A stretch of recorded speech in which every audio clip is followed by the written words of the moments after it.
حضور انور صلی اللہ علیہ وآلہ وسلم صحابہ کرام رضوان اللہ علیہم اجمعین سے جب بھی کوئی کام ارشاد فرمایا، تاریخ کی کتب ہوں، احادیث کی کتب ہوں، کسی ایک صحابی نے بھی آپ صلی اللہ علیہ وآلہ وسلم کے ساتھ جانے سے اور اس بات کو ماننے سے انکار نہیں کیا۔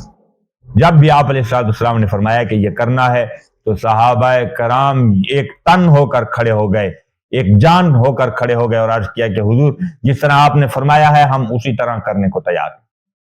حضور انور صلی اللہ علیہ وآلہ وسلم نے ایک جنگ کے موقع پر تلوار اٹھائی، تلوار کو لہرایا اور ارشاد فرمایا اس تلوار کا حق کون ادا کرے گا؟ اس تلوار کا حق کون ادا کرے گا؟ جب یہ بات آپ علیہ السلام نے ارشاد فرمائی تو سارے صحابہ کھڑے ہو گئے اور عرض کیا کہ حضور میں اس تلوار کا حق ادا کروں گا، میں اس تلوار کا حق ادا کروں گا۔ تو ایک صحابی حضرت ابو دجانہ رضی اللہ تعالی عنہ کھڑے ہوئے اور عرض کیا کہ حضور والا صلی اللہ علیہ وآلہ وسلم یہ ارشاد فرمائیں اس تلوار کا حق کیا ہے؟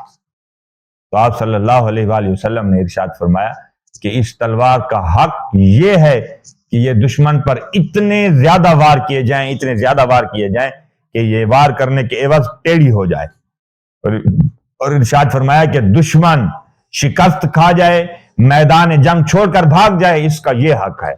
حضرت ابو دجانہ رضی اللہ تعالی عنہ نے آپ صلی اللہ علیہ وسلم سے وہ تلوار لی اور عرض کیا کہ یا رسول اللہ صلی اللہ علیہ وسلم یہ تلوار مجھے عنایت فرمائیں، میں اس کا حق ادا کروں گا۔ تو آپ صلی اللہ علیہ وآلہ وسلم نے انہیں یہ تلوار دی تو حضرت ابو دجانہ رضی اللہ تعالی عنہ یوں تلوار پکڑ کر، یوں سینہ تان کر، اکڑ کر میدان جنگ میں گئے تو حضور انور صلی اللہ علیہ وسلم نے ارشاد فرمایا کہ بے شک یہ چال خالق کے کائنات کو سخت ناپسند ہے لیکن اس موقع پر ناپسند نہیں۔ تو دیکھیے کس طرح آپ علیہ السلام نے دل جوئی فرمائی۔ تو حضرت ابو دجانہ رضی اللہ تعالی عنہ دشمن کی صف میں دوڑ کر گئے اور لڑتے رہے، بالآخر لڑتے لڑتے دشمن شکست کھا گیا، بھاگ گیا میدان جنگ چھوڑ کر۔ تو اسی طرح حضرت ابو دجانہ کے پاس وہ تلوار رہی، آپ علیہ السلام کا زہری دور بھی گزر گیا، حضرت ابوبکر صدیق رضی اللہ تعالی عنہ مسند خلافت پر جلوہ گر ہوئے۔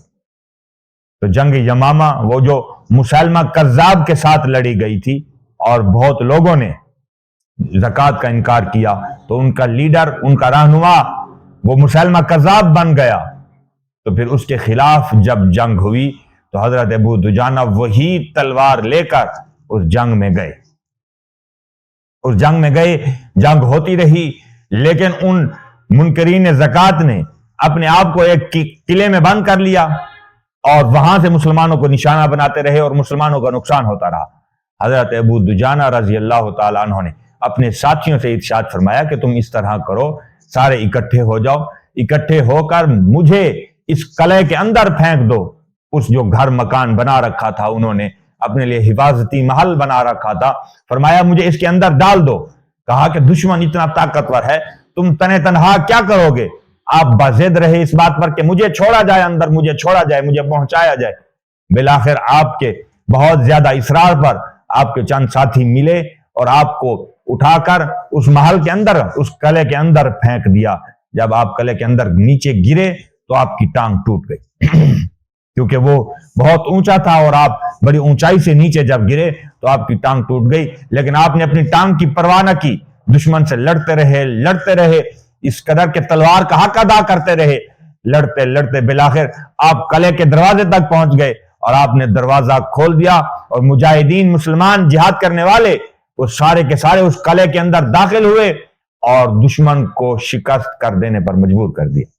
وہ شکست کھا گیا اور مسلمانوں کو فتح ہوئی، اور اسی جنگ میں حضرت ابو دجانہ رضی اللہ تعالی عنہ شہید ہو گئے۔ خالق کے کائنات جل جلالہ و عز جلالہ نے انہیں کس شان سے سرفراز فرمایا، کس مقام سے سرفراز فرمایا، انہیں کتنی شان عطا کی۔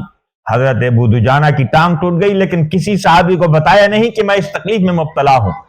بالآخر آپ لڑتے رہے، خون بہتا رہا، زخم کپڑوں سے لگتا رہا، بالآخر زخم زیادہ خراب ہو گیا اور آپ شہید ہو گئے۔ تو خالق کائنات جل جلالہ و منوالہ ان شہداء کو بلند درجہ عطا فرمائے۔ رب کائنات ہمیں بھی اپنے کرم سے، اپنے فضل سے اس نے ہمیں نعمت ایمان سے سرفراز فرمایا ہے، ہمیں اسی پر استقامت عطا کرے۔ آمین آمین، وآخر دعواہم ان الحمد للہ رب العالمین۔